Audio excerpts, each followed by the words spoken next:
Friends, పనసకాయ బిర్యానీకి ముందుగా మీకు నేను చూపిస్తున్నానండి.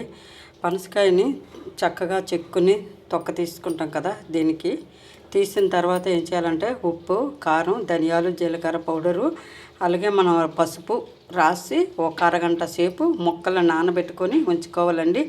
ఎందుకంటే నానబెట్టుకొని ఉంచుకోమంటున్నాను, ఈ పనసకాయకి లోపలికి కారం కూడా ఎక్కదు, ఉప్పు కూడా ఎక్కదండి.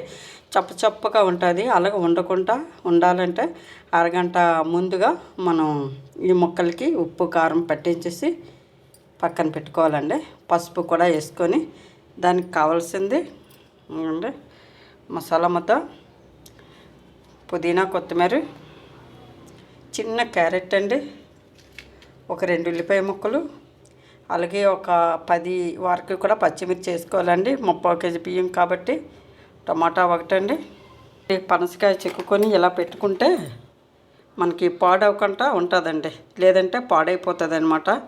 మనకి కలర్ మారిపోతుందండి. ఇలా కలర్ మారిపోకుండా ఉండాలంటే ఇది దగ్గర ఒక 20 రోజుల వరకు కూడా ఇదే కలర్తో ఉంటుందండి. మనం బాక్స్లో పెట్టుకొని ఫ్రిడ్జ్లో పెట్టుకోవాలి.